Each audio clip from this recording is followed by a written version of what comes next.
नमस्ते दोस्तों, स्वागत है आप सबों का बीपीएससी और हम चैनल पे। और आज हम लोग इस चैनल पे फिर से एक नया प्रैक्टिस सेट बीपीएससी के लिए है। ये 67th बीपीएससी और इवन सीडीपीओ के लिए भी ये इम्पॉर्टेंट है। तो ध्यान से देखिए इस वीडियो को और अपने दोस्तों के साथ शेयर भी कीजिए। साथ ही अगर आप चैनल पे नए हैं तो प्लीज़ चैनल को सब्सक्राइब भी कीजिए। तो चलिए स्टार्ट करते हैं। वीडियो का फर्स्ट क्वेश्चन स्टार्ट है भारतीय अर्थव्यवस्था से और फर्स्ट क्वेश्चन है भारतीय रिजर्व बैंक के अनुसार 4 जून 2021 को खत्म हुए हफ्ते में भारत का विदेशी मुद्रा भंडार था। भारत का विदेशी मुद्रा भंडार 605.01 अरब डॉलर था, जो कि 4 जून 2021 को इसका आंकड़ा दिया गया है। इसमें पहली बार भारत का विदेशी मुद्रा भंडार जो है 605 अरब डॉलर के पार गया है और इस तरह से भारत अब सबसे अधिक विदेशी मुद्रा अर्जित करने वाले देशों की सूची में 5वां रैंक पर आ गया है, 5th रैंक पे। ठीक है, तो यह भी एक फैक्ट बनता है कि कौन सा रैंक है भारत का विदेशी मुद्रा अर्जित करने में, तो 5वां। नेक्स्ट पे चलते हैं। क्वेश्चन नंबर सेकंड है वर्ष 2020-21 में भारत का सकल राज्य घरेलू उत्पाद का विकास दर रहेगा, कितना रहेगा? तो यह रहेगा -7.7%। ठीक है, माइनस में रहेगा भारत का 20-21 में सकल राज्य घरेलू उत्पाद का विकास दर -7.7%। अगले पे चलते हैं। वर्ष 2021-22 के बजट में भारत सरकार ने कोविड-19 के टीकाकरण के लिए कितनी राशि का प्रावधान किया है? तो यह राशि कोविड-19 के टीकाकरण के लिए 35,000 करोड़ रुपए निर्धारित की गई है। नेक्स्ट है भारतीय बजट इतिहास का प्रथम डिजिटल बजट पेश किया गया। भारतीय बजट के इतिहास में सबसे पहला डिजिटल बजट 2021-22 में पेश किया गया है। बिना पेन और पेपर के पेपरलेस बजट भी इसे कहते हैं। तो डिजिटल बजट जो कि पहली बार 2021-22 के बजट में प्रस्तुत किया गया है। किसने जन योजना प्रस्तुत किया? जन योजना प्रस्तुत किया गया एम.एन. रॉय के द्वारा, एम.एन. रॉय। नेक्स्ट है द्वितीय पंचवर्षीय योजना का मुख्य उद्देश्य क्या था? द्वितीय पंचवर्षीय योजना का मुख्य उद्देश्य था आधारभूत और भारी उद्योगों का विकास, जबकि प्रथम में था खाद्यान्नों का उत्पादन अधिक से अधिक मात्रा में और नेक्स्ट था दूसरी पंचवर्षीय योजना में भारी और आधारभूत उद्योगों का विकास। अगला है योजना अवकाश की अवधि है। योजना अवकाश की अवधि 3 सालों के लिए लाई गई थी। रोलिंग प्लान भी योजना भी इसे कहते हैं। तो यह 1966 से 69 ईस्वी के बीच थी योजना अवकाश। ठीक है, एक वर्ष का योजना इस समय लाया गया था। राष्ट्रीय कृषि एवं ग्रामीण विकास बैंक नाबार्ड की स्थापना किस पंचवर्षीय योजना काल में हुई? तो यह पंचवर्षीय योजना काल था 6ठा। ठीक है, आगे बढ़ेंगे। क्वेश्चन नंबर 9 है समाज में धन के वितरण की असमानता को कम करने में कौन सा कर सहायता करती है? समाज में धन के वितरण की असमानता को कम करने में प्रगतिशील कर काफ़ी सहायता करती है। अर्थात जिस व्यक्ति की आय होगी या इनकम होगी उसके अनुपात में कर उस पर टैक्स बढ़ता जाएगा। तो इस हिसाब से प्रगतिशील कर जो है वह धन के वितरण की असमानता को कम कर सकती है। नेक्स्ट है भारत के किस राज्य में कॉफ़ी का सर्वाधिक उत्पादन होता है? भारत में कॉफ़ी का उत्पादन सबसे अधिक कर्नाटका में किया जाता है। आगे है राष्ट्रीय चीनी संस्थान किस शहर में स्थित है? राष्ट्रीय चीनी संस्थान है कानपुर में स्थित। ठीक है, कानपुर में राष्ट्रीय चीनी संस्थान स्थित है। क्वेश्चन नंबर 12 किस कृषि समिति ने कृषि जोतों पर कर लगाने की संस्तुति की? तो कृषि जोतों पर कर लगाने की संस्तुति राज्य समिति के द्वारा की गई थी। आगे है निम्न में से कौन गर्म स्थानीय हवा है? गर्म स्थानीय हवा की अगर बात करें तो यह है सिमोम। सिमोम गर्म है, गर्म स्थानीय हवा है। आगे है क्वेश्चन नंबर 14 भूपटल के संगठन में सर्वाधिक मात्रा में है। भूपटल के संगठन में सबसे अधिक मात्रा ऑक्सीजन की है। आगे है, दामोदर नदी निकलती है। दामोदर नदी कहाँ से निकलती है? तो इसका आंसर हो जाएगा छोटा नागपुर के पठार से। छोटा नागपुर के पठार से दामोदर नदी निकलती है। नेक्स्ट है, गंगा की जलोढ़ मृदा की गहराई भूमि की सतह के नीचे लगभग कहाँ तक है, यह पूछा जा रहा है। तो यह है 600 मीटर तक होती है। गंगा की जलोढ़ मृदा की गहराई भूमि की सतह के नीचे लगभग 600 मीटर अंदर तक होती है। भारतीय मानसून मौसमी विस्थापन से इंगित है। इसका कारण है, भारतीय मानसून मौसमी विस्थापन से ही प्रेरित होता है। तो इसका कारण क्या है? इसका कारण है स्थल और समुद्रों का विभेदी तापमान, अर्थात स्थल का तापमान अलग और समुद्री तटों का या फिर समुद्र का तापमान कुछ अलग रहता है, और इसी कारण भारतीय मानसून मौसमी विस्थापन अर्थात दोनों में अंतर हो जाता है। नेक्स्ट पे चलेंगे, नकदी फसल में सम्मिलित नहीं है। नकदी फसल में कौन सी सम्मिलित नहीं है? नकदी फसल में गेहूं सम्मिलित नहीं है। ठीक है, ये रबी की फसल है गेहूं, जबकि कपास, गन्ना, जूट ये सब खरीफ फसलें हैं। नकदी फसल गेहूं नहीं है, और ये सब गन्ना, जूट, कपास ये सब नकदी फसल है। गलती से खरीफ निकल गया मुँह से। ठीक है, साफ रात मेघीय रातों की अपेक्षा अधिक ठंडी होती है। साफ रातें मेघीय रातों की अपेक्षा अधिक ठंडी क्यों होती है? तो यह विकिरण के कारण होता है, जबकि यदि आकाश में बादल छाए हुए हो तो रात गर्म होती है। इसका कारण क्या है कि विकिरण जो है यह पूर्ण रूपेण नहीं हो पाता। जो भी सूर्य की जो किरणें आती हैं वो परावर्तित होकर वापस नहीं लौट पाती है कॉस्मिक रेज, जिसकी वजह से वातावरण गर्म रहता है। आगे है, भारतीय प्रायद्वीप की सबसे ऊंची चोटी है। भारतीय प्रायद्वीप की सबसे ऊंची चोटी अन्नाईमुड़ी है।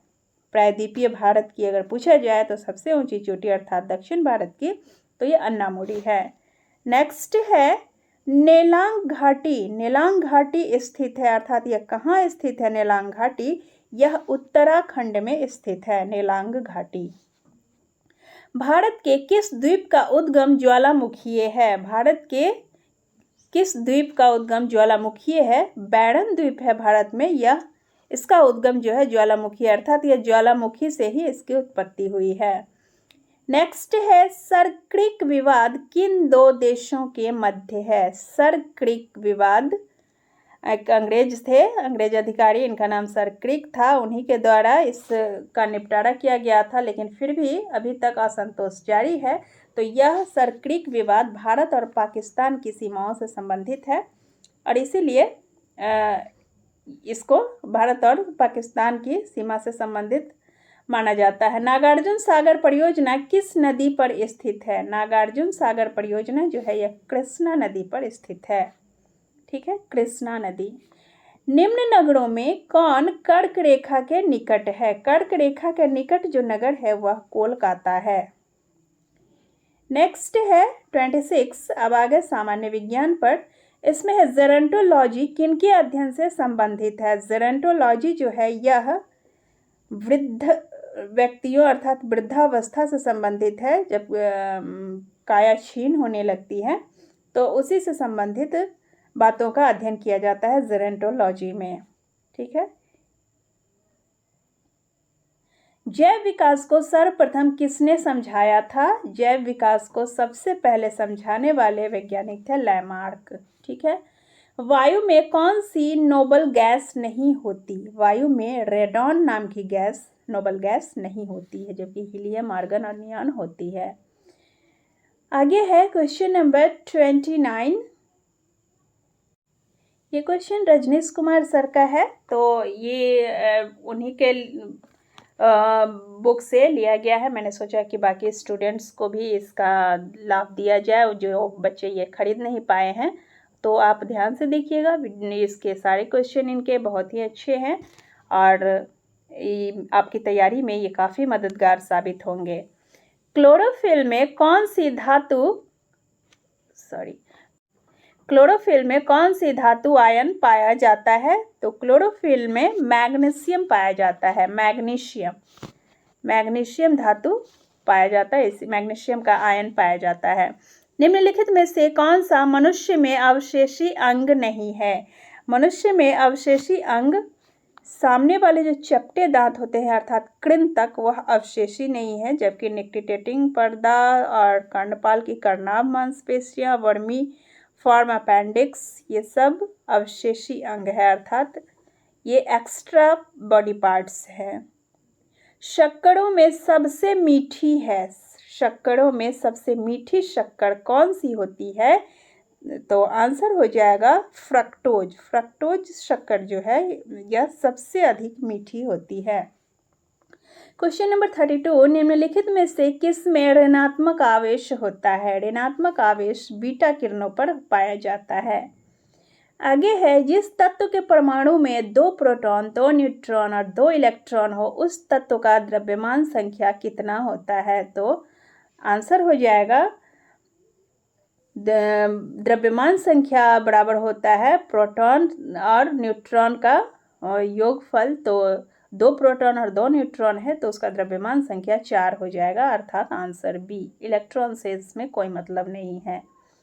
नेक्स्ट है, टेलीस्कोप की खोज किस वैज्ञानिक ने की थी? टेलीस्कोप की खोज गैलीलियो ने किया था, गैलीलियो गैलीली ने।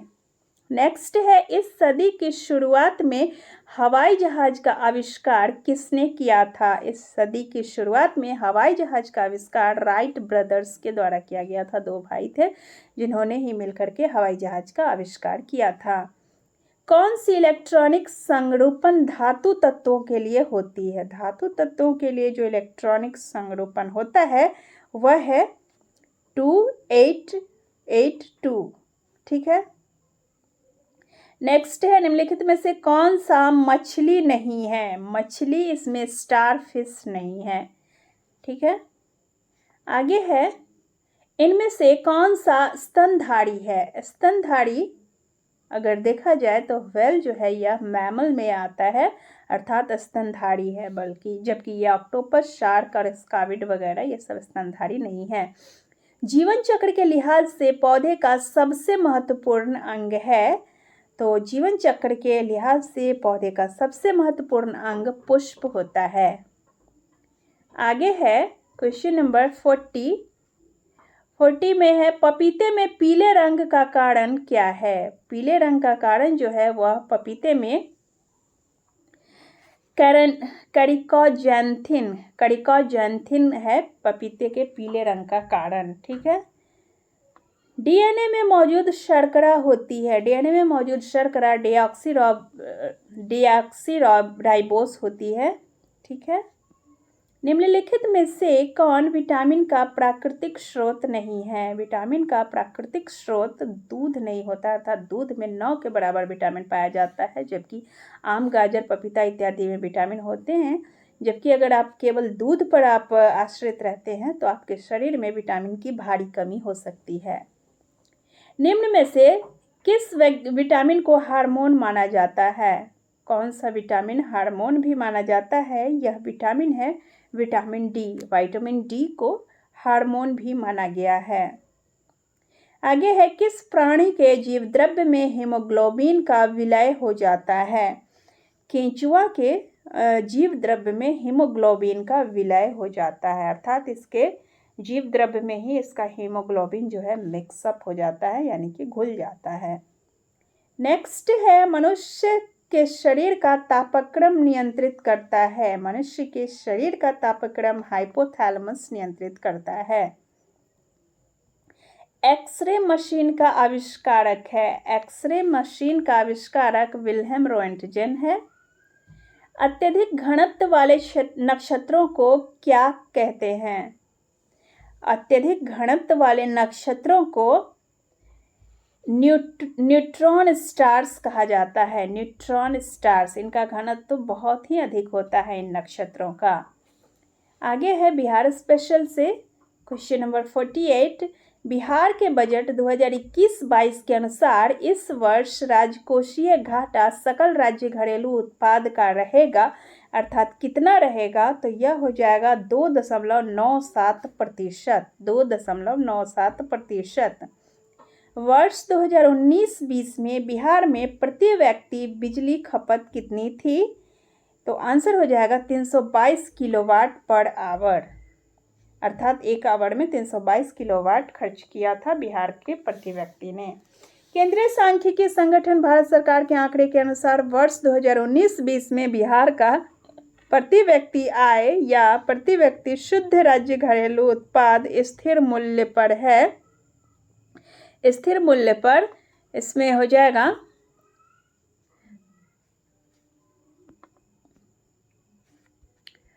क्वेश्चन नंबर 50 का ए बी तो नहीं है, सी में हो जाएगा। स्थिर मूल्य पर 31,287 रुपये। क्वेश्चन को एक बार और से पढ़ती हूँ। क्वेश्चन है वर्ष 2000 केंद्रीय सांख्यिकी संगठन भारत सरकार के आंकड़े के अनुसार वर्ष 2019 से 20 में बिहार का प्रति व्यक्ति आय या प्रति व्यक्ति शुद्ध राज्य घरेलू उत्पाद स्थिर मूल्य पर है। कितना है? यह है 31,287 रुपये। 31,287 रुपये। वर्ष 2019-20 में बिहार में वास्तविक सकल राज्य घरेलू में तृतीयक क्षेत्र की वृद्धि रही। सकल राज्य घरेलू उत्पाद यहाँ पे स्थिर मूल्य पर पूछा जा रहा है, तो तृतीयक क्षेत्र की इसमें वृद्धि रही है डी 8.5%, 8.5%। मार्च 2020 तक बिहार में व्यावसायिक बैंकों की कुल शाखा कितनी थी? मार्च 2020 तक बिहार में व्यावसायिक बैंकों की कुल शाखा 7,589 थी। 7,589। आगे है बिहार राज्य का क्षेत्रफल है। बिहार राज्य का क्षेत्रफल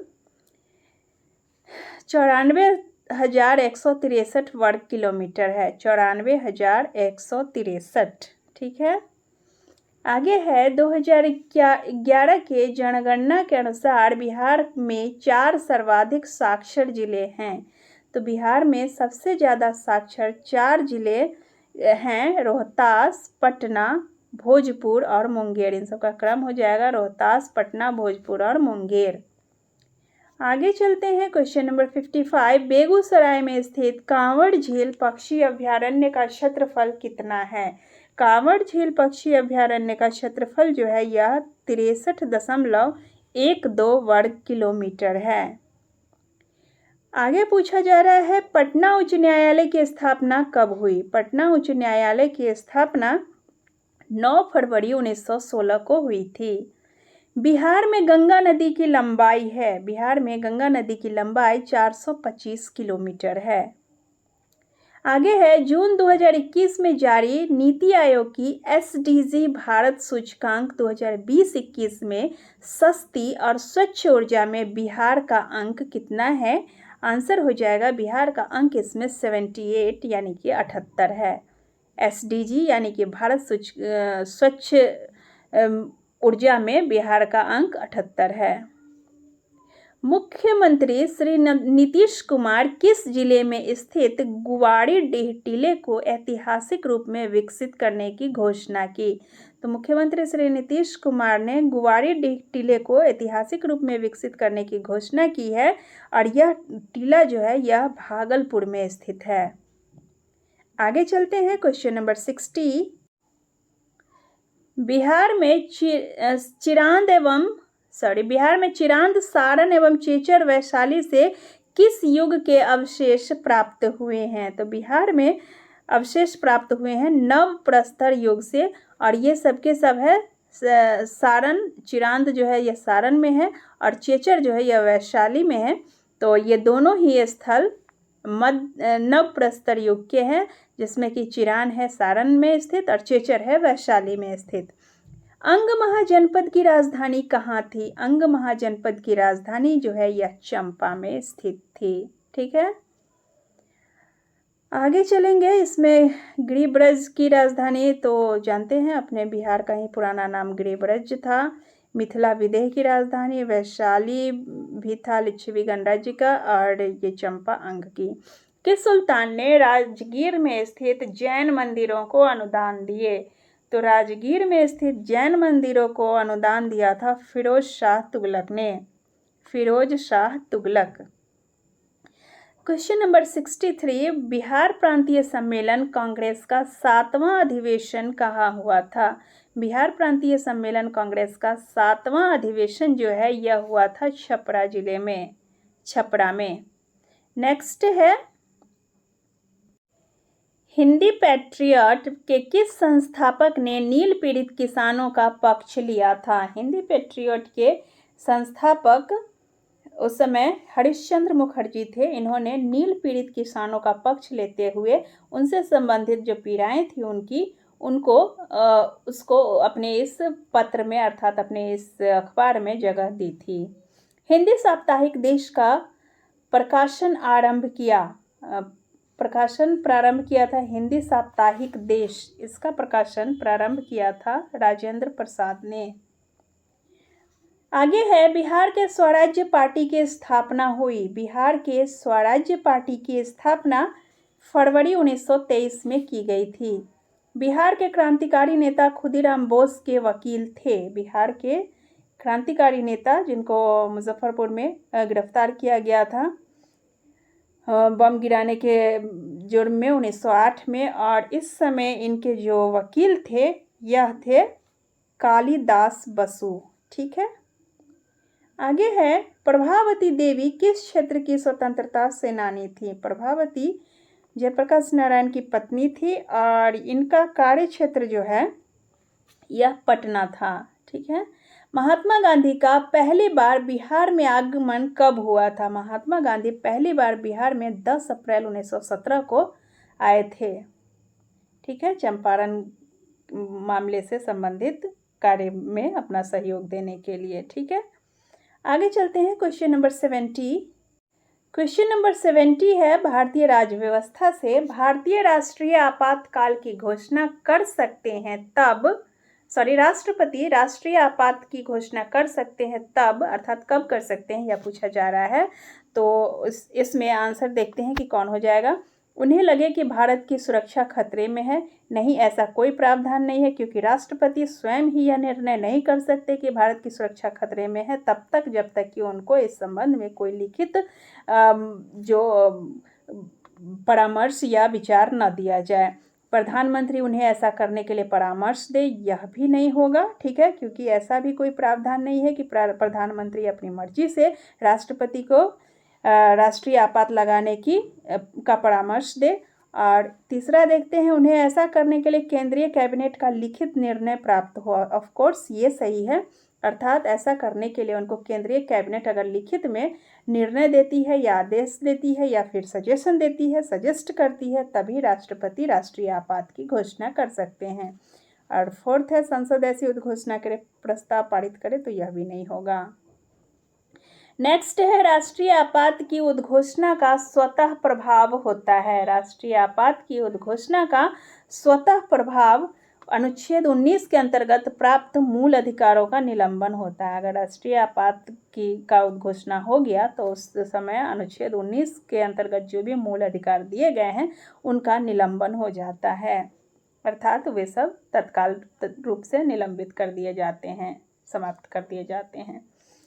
नेक्स्ट है, संघ लोक सेवा आयोग के सदस्य की पदावधि कितनी होती है? संघ लोक सेवा आयोग की पदावधि जैसे ही अगर पूछे तो आंसर हो जाएगा 6 वर्ष या 65 वर्ष की आयु जो भी पहले पूर्ण हो। ठीक है, 6 वर्ष या 65 वर्ष, और यही इसमें हो जाएगा राज्य लोक सेवा आयोग में 62 वर्ष और इसमें है 65 वर्ष। नेक्स्ट है, राज्यसभा के सदस्यों का चुनाव होता है। राज्यसभा के सदस्यों का चुनाव प्रत्येक राज्य के लिए प्रतिनिधियों का निर्वाचन उस राज्य की विधानसभा के निर्वाचित सदस्यों द्वारा किया जाता है। आगे है, लोकसभा की वर्तमान सदस्य संख्या 545 कब तक अपरिवर्तनीय रहेगी? तो यह अपरिवर्तनीय इसको माना गया है 2026 तक। ठीक है, यदि मृत्यु त्याग पत्र अथवा हटाए जाने की स्थिति में भारत के राष्ट्रपति का पद रिक्त हो जाए तो उस पद का कार्यभार कौन संभालेगा? तो उस पद का कार्यभार जो है यह उपराष्ट्रपति संभालेंगे, क्योंकि उपराष्ट्रपति राष्ट्रपति के राष्ट्रपति के पद को ग्रहण स्थान पर ही कार्य करने के लिए होते हैं। तो यदि राष्ट्रपति की मृत्यु हो जाती है या वे त्याग पत्र दे देते हैं अथवा किसी भी कारण से वे हटाए जाते हैं तो उनकी जगह पे उपराष्ट्रपति राष्ट्रपति के कार्यों का निर्वहन करेंगे। और जब तक उपराष्ट्रपति राष्ट्रपति के कार्यों का निर्वहन करेंगे तो उनको राष्ट्रपति के ही समान वेतन भत्ते इत्यादि सभी दिए जाएंगे। ठीक है, आगे है क्वेश्चन नंबर 76। लोकसभा का कोरम कुल सदस्य संख्या का कितना होता है? लोकसभा का कोरम कुल सदस्य संख्या का 1/10 होता है, 1/10। Question number 77।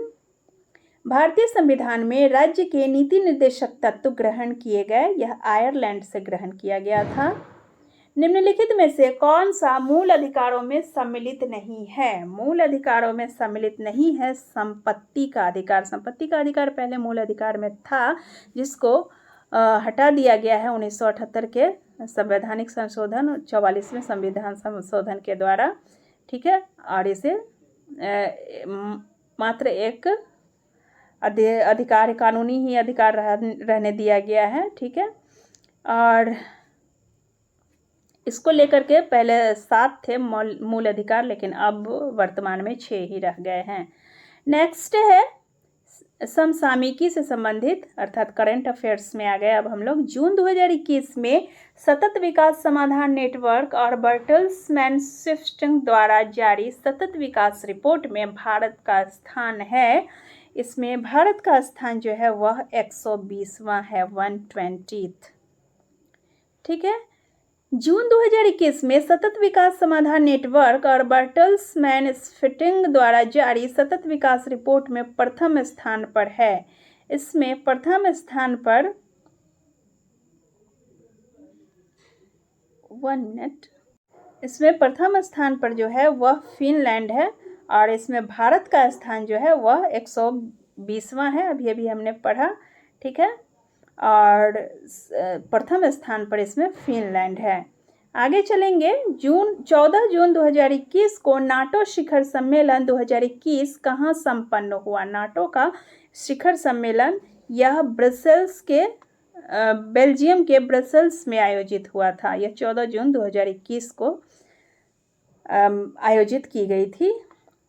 नेक्स्ट है संयुक्त राष्ट्र के व्यापार और विकास निकाय अंकटाड की पहली महिला महासचिव नियुक्त हुई है रिविका ग्रिन्सपन, जो कि अंकटाड की पहली महिला महासचिव नियुक्त हुई है। ये काफ़ी इंपॉर्टेंट क्वेश्चन है, VVI है, इसको एकदम ध्यान में रखिएगा, आ सकता है ये क्वेश्चन एग्जाम में। 25 जनवरी 2021 को घोषित पद्म पुरस्कार में इनमें से किसे पद्म विभूषण नहीं मिला है? पद्म विभूषण इसमें केशु भाई पटेल को नहीं दिया गया है, बाकी शिंजो अबे नहीं है,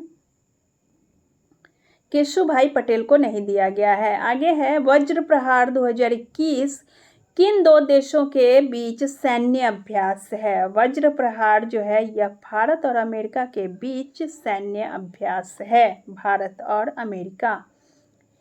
आगे है क्वेश्चन नंबर 85 कह रहा है G7 का 42वां शिखर सम्मेलन 2021 कहाँ संपन्न हुआ? G7 का 42वां शिखर सम्मेलन जो है यह कार्बिस बे कॉर्नवाल में संपन्न हुआ। नेक्स्ट है 86 ग्लोबल एनर्जी लीडरशिप अवार्ड मिला। ग्लोबल एनर्जी लीडरशिप अवार्ड प्रधानमंत्री श्री नरेंद्र मोदी को दिया गया। 93वां ऑस्कर अवार्ड सर्वश्रेष्ठ फिल्म को मिला। कौन सा सर्वश्रेष्ठ फिल्म था जिसको 93वां ऑस्कर अवार्ड दिया गया? तो यह है नो मैन्स लैंड। सर्वश्रेष्ठ निर्देशक का 93वां ऑस्कर पुरस्कार मिला। 93वां ऑस्कर पुरस्कार क्लो झाओ को दिया गया, क्लो झाओ। अगला है 13वां एक दिवसीय क्रिकेट विश्व कप का आयोजन 2023 में कहाँ होगा? 2023 में 13वां क्रिकेट विश्व कप का आयोजन भारत में किया जाएगा। आगे है, मई 2021 में भारत के कई राज्यों में भीषण तबाही मचाने वाले चक्रवात का क्या नाम है?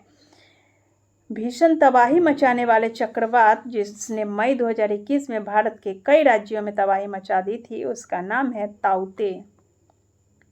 हाल ही में केंद्रीय आवास और शहरी मंत्रालय द्वारा ईज ऑफ लिविंग इंडेक्स 2020 में 10 लाख से अधिक आबादी वाली श्रेणी में किस शहर को शीर्ष स्थान प्राप्त हुआ है? आंसर हो जाएगा इसका बेंगलुरु। बेंगलुरु में लिविंग इंडेक्स 2020 जो तैयार किया गया केंद्रीय आवास और शहरी मंत्रालय द्वारा, तो ईज ऑफ लिविंग इंडेक्स इसमें 10 लाख से ज़्यादा आबादी वाली श्रेणी में बेंगलुरु को फर्स्ट रैंक दिया गया है। 2 से 4 मार्च 2021 को वीसी के माध्यम से, वीसी अर्थात वर्चुअल कॉन्फ्रेंस के माध्यम से आयोजित दूसरी समुद्री भारत शिखर सम्मेलन 2021 का उद्घाटन किसने किया? तो यह हो जाएगा हमारे प्रधानमंत्री श्री नरेंद्र मोदी के द्वारा। आगे है, 14 जनवरी 2021 को किन शहरों के मध्य देश का प्रथम एयर टैक्सी सेवा की शुरुआत हुई है? एयर टैक्सी सेवा की शुरुआत हुई है चंडीगढ़ से हिसार के बीच। ठीक है, आगे है क्वेश्चन 94, आईएमडी विश्व प्रतिस्पर्धा सूचकांक 2021 में भारत का स्थान रहा। आईएमडी विश्व प्रतिस्पर्धात्मक सूचकांक 2021 में भारत का स्थान जो है यह 43वां रहा था। अगला है, 17 जून 2021 को आईएमडी विश्व प्रतिस्पर्धा सूचकांक 2021 में किस देश को शीर्ष स्थान प्राप्त हुआ? तो यह इसमें शीर्ष स्थान प्राप्त हुआ था स्विट्जरलैंड को। आईएमडी ने विश्व प्रतिस्पर्धा सूचकांक तैयार किया था जिसमें स्विट्जरलैंड को फर्स्ट रैंक दिया गया और भारत को 43वीं रैंक दी गई। आगे है क्वेश्चन नंबर 96, 7 जून 2021 को भारत को संयुक्त राष्ट्र आर्थिक एवं सामाजिक परिषद में चुना गया है जिसमें भारत का कार्यकाल कितना होगा यह पूछा जा रहा है। इसमें भारत का कार्यकाल 2 वर्ष के लिए होगा अर्थात 2022 से 24 तक के लिए। मई 2021 में विश्व बैंक समूह रिपोर्ट के अनुसार वर्ष 2020 में वैश्विक धन प्रेषण के मामले में कौन सा देश शीर्ष पर रहा? तो शीर्ष पर रहा था भारत वैश्विक धन प्रेषण के मामले में। 98, मई जून 2021 में 12वीं क्लीन एनर्जी मिनिस्ट्रियल सम्मेलन का आयोजन वर्चुअल प्रारूप में किस देश की मेजबानी में संपन्न हुआ? यह संपन्न हुआ था चिली में। ठीक है, चिली में आयोजित किया गया था 12वीं क्लीन एनर्जी मिनिस्ट्रियल सम्मेलन। ठीक है, चिली की मेजबानी में। आगे चलेंगे, 18 जून 2021 को भारत और किस देश ने पर्यावरण के क्षेत्र में सहयोग हेतु समझौता ज्ञापन पर हस्ताक्षर किए हैं? पर्यावरण के क्षेत्र में भारत और किस देश ने पूछा जा रहा है? आंसर हो जाएगा भूटान ने। भारत और भूटान ने पर्यावरण के क्षेत्र में सहयोग हेतु समझौता ज्ञापन पर हस्ताक्षर किए हैं। क्वेश्चन नंबर 100 है, 16 जून 2021 को एशियाई विकास बैंक एडीबी ने भारत सरकार के साथ तमिलनाडु में चेन्नई कन्याकुमारी औद्योगिक गलियारे सीकेआईसी में परिवहन संपर्क में सुधार और औद्योगिक विकास को सुगम बनाने हेतु कितनी राशि के ऋण पर हस्ताक्षर किए? आंसर हो जाएगा इसका $484 मिलियन। $484 मिलियन के ऋण के लिए हस्ताक्षर किए गए हैं एडीबी के द्वारा भारत सरकार के साथ तमिलनाडु में चेन्नई से कन्याकुमारी औद्योगिक गलियारे में परिवहन संपर्क में सुधार और औद्योगिक विकास को सुगम बनाने हेतु। ठीक है, इस तरह से क्वेश्चन को अल्टी पल्टी करके पढ़ोगे तो थोड़ा सा माइंड में ज़्यादा देर तक यह टिकता है, याद रहता है। नेक्स्ट है, 14 जून 2021 को एनएचपीसी लिमिटेड और बिहार राज्य जल विद्युत निगम लिमिटेड बीएसएचपीसी के बीच डगमारा जल विद्युत परियोजना के कार्यान्वयन हेतु समझौता ज्ञापन हस्ताक्षरित हुआ। इस परियोजना की विद्युत उत्पादन क्षमता कितनी होगी? इस परियोजना की विद्युत उत्पादन क्षमता 130.1 मेगावाट होगी। आगे है क्वेश्चन नंबर 102। क्वेश्चन नंबर 102 कह रहा है 3 जून 2021 को भारतीय नौसेना ने Messrs Mahindra Telephonics Integrated Systems Private Limited Mumbai से भारतीय नौसेना एवं भारतीय तटरक्षक के लिए हवाई अड्डों की निगरानी हेतु मोनोपल्स सेकेंडरी सर्विलांस रडार के साथ कितने एयरपोर्ट सर्विलांस रडार की खरीद हेतु एक अनुबंध के हस्ताक्षर किए हैं? तो इसका आंसर हो जाएगा 11 एयरपोर्ट सर्विलांस रडार की खरीद हेतु हस्ताक्षर किए गए हैं। आगे है क्वेश्चन नंबर 103। जून 2021 में Indian oil corporation limited IOCL ने पेट्रोकेमिकल की 6 परियोजनाएं स्थापित करने हेतु गुजरात सरकार के साथ एक समझौता ज्ञापन पर हस्ताक्षर किया। इन परियोजनाओं में कितना निवेश होने का अनुमान है? तो इसमें 24,000 करोड़ रुपए निवेश किए जाने का अनुमान लगाया गया है। आगे है 8 जून 2021 को भारतीय प्रतिस्पर्धा आयोग CCI ने प्रतिस्पर्धा अधिनियम 2002 की धारा 31(1) के तहत Tata power company limited TPCL द्वारा ओडिशा की 3 बिजली आपूर्ति कंपनियों में प्रत्येक में इक्विटी शेयर पूंजी के कितने प्रतिशत तक के अधिग्रहण को मंजूरी प्रदान की है? आंसर हो जाएगा इसका 51%। 51% के शेयर पूंजी के अधिग्रहण की मंजूरी प्रदान की गई है भारतीय प्रतिस्पर्धा आयोग के द्वारा। कहाँ? तो टाटा पावर कंपनी लिमिटेड द्वारा ओडिशा में 3 बिजली आपूर्ति कंपनियों में यह इसका 51% का इक्विटी यह अधिग्रहित करेगी।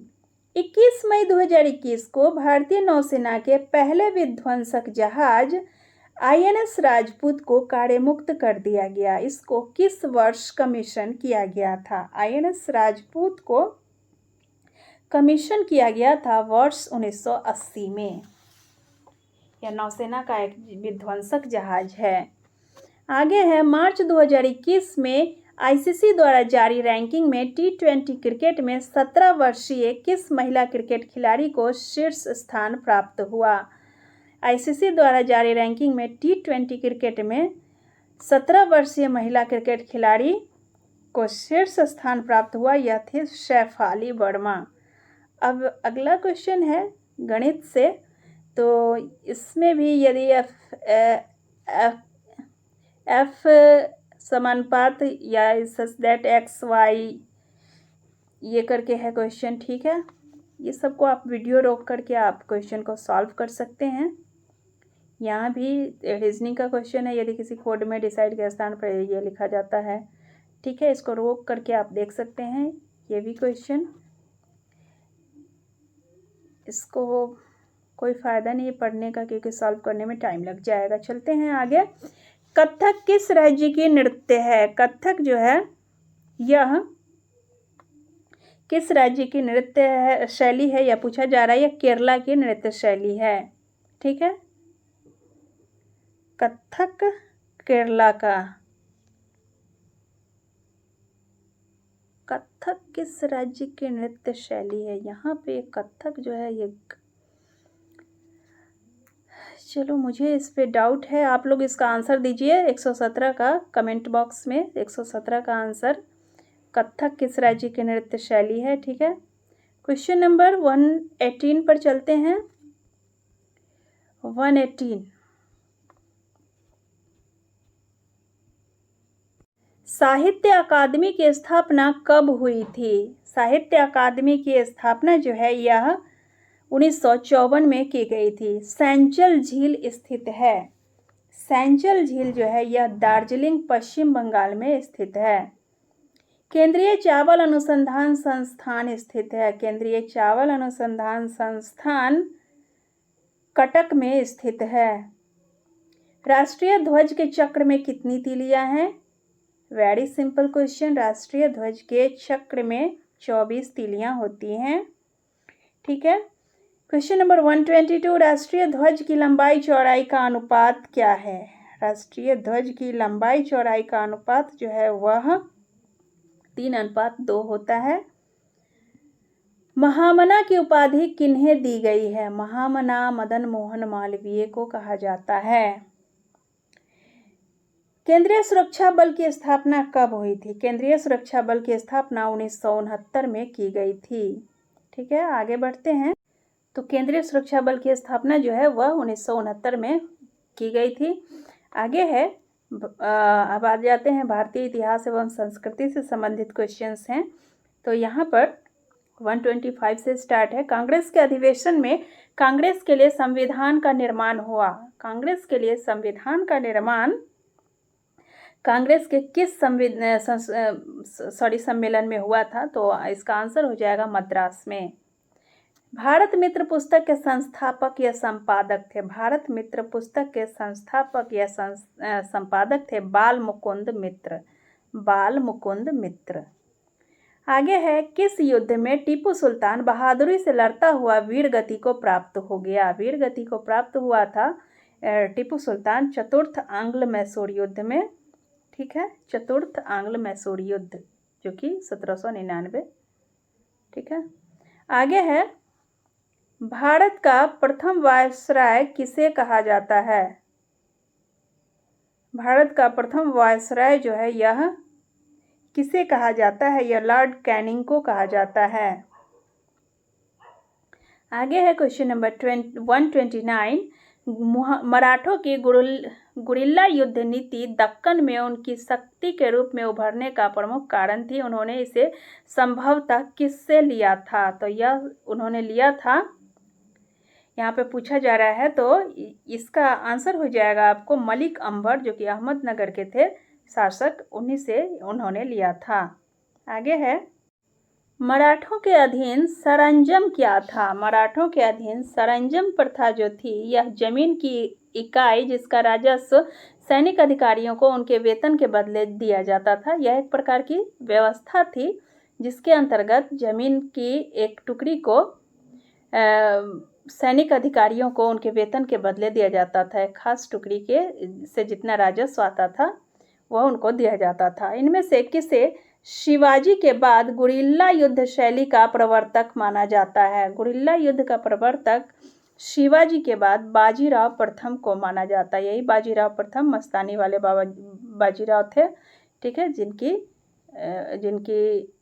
जीवन के ऊपर फिल्म भी बन चुकी है, बाजीराव मस्तानी। ठीक है, आगे बढ़ेंगे। क्वेश्चन नंबर 132, किसके पेशवा काल में मराठा संगठन का कार्य प्रारंभ हुआ था? मराठा संगठन का कार्य प्रारंभ हुआ था साहू के काल में। इनमें से कौन नाना साहेब के रूप में जाने जाते थे? नाना साहेब के रूप में बालाजी बाजीराव को जाना जाता था। बालाजी बाजीराव। नेक्स्ट है क्वेश्चन नंबर 134, दिल्ली पर अंग्रेजों द्वारा पुनः अधिकार के बाद उनके द्वारा पुरुष नागरिकों को कत्लेआम को देखने वाला प्रसिद्ध शायर कौन था?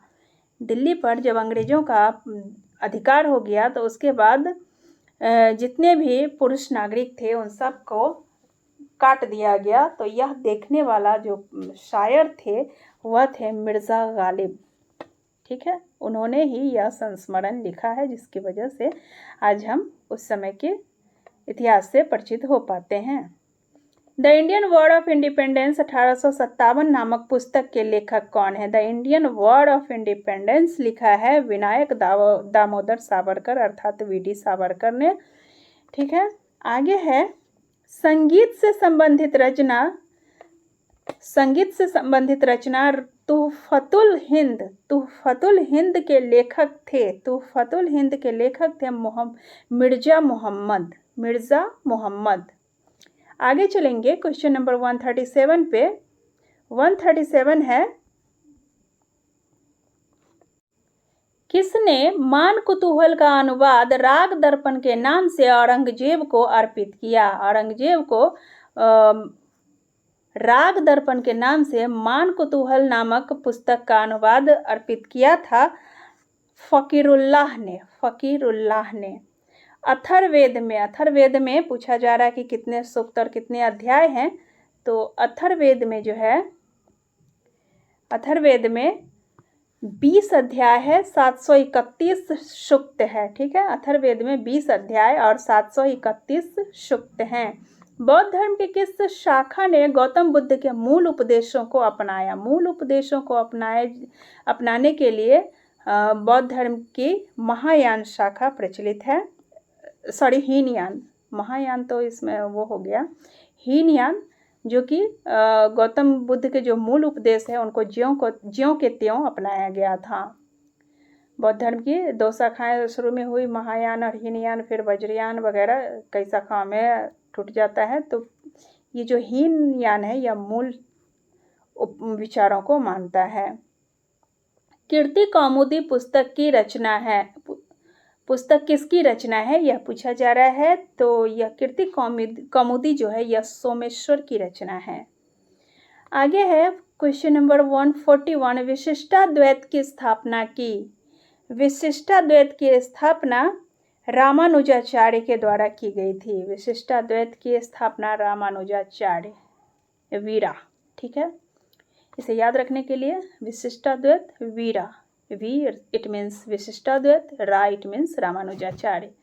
नेक्स्ट है आंध्र सातवाहन वंश के संस्थापक, सॉरी वंश नहीं, वंश। आंध्र सातवाहन वंश के संस्थापक थे, कौन थे आंध्र सातवाहन वंश के संस्थापक? यह थे सिमुक। सिमुक ने आंध्र सातवाहन वंश की स्थापना की थी। इनकी राजधानी जो है यह प्रतिष्ठान थी। पल्लव वंश की राजधानी थी, पल्लव वंश की राजधानी कांचीपुरम थी। ये कांचीपुरम कहाँ स्थित है? तमिलनाडु में।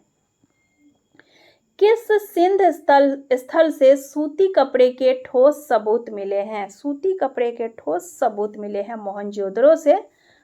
ठीक है, मेसोपोटामिया को निर्यात किए जाने वाले अधिकतर सिंधुकालीन मनके किसके बने थे? मेसोपोटामिया को जो भी मनके निर्यात किए गए थे वह आमतौर पर किससे बने हुए थे? तो आंसर हो जाएगा कार्नेलियन के। शिक्षा से संबंधित सैडलर आयोग का गठन कब किया गया था? सैडलर आयोग शिक्षा से संबंधित था और इसका गठन 1917 में किया गया था। ठीक है, कलकत्ता विश्वविद्यालय की समस्याओं की सुधार के लिए। ठीक है, आगे चलेंगे। क्वेश्चन नंबर है 147, मानव सेवा ही ईश्वर सेवा है। मानव सेवा ही ईश्वर सेवा है, यह कहा था रामकृष्ण परमहंस ने। आंसर हो जाएगा डी, रामकृष्ण परमहंस। महात्मा गांधी ने करो या मरो का नारा कहाँ दिया था? यह पूछा जा रहा है, मतलब कहाँ पर? तो आंसर हो जाएगा डी, ग्वालियर टैंक, मुंबई में। बम्बई उस समय नाम था। 1942 के भारत छोड़ो आंदोलन के समय में ग्वालियर टैंक से ही इसकी शुरुआत हुई थी। तो वहीं पे करो या मरो का नारा महात्मा गांधी ने दिया था। भारत छोड़ो आंदोलन के क्रम में चित्तू पांडे की सरकार कहाँ बनी थी? चित्तू पांडे की सरकार बलिया में बनी थी। समानांतर सरकार भी कहा जाता है इसको। ठीक है, बलिया उत्तर प्रदेश। बंगाल से प्रकाशित होने वाला अखबार या पत्रिका कौन सी नहीं है? बंगाल से प्रकाशित होने वाला जो अखबार है वह काल नहीं था। बाकी युगांतर, बंदी जीवन, धूमकेतु ये सभी बंगाल से प्रकाशित होते थे। तो इस तरह से समाप्त होता है ये सेट।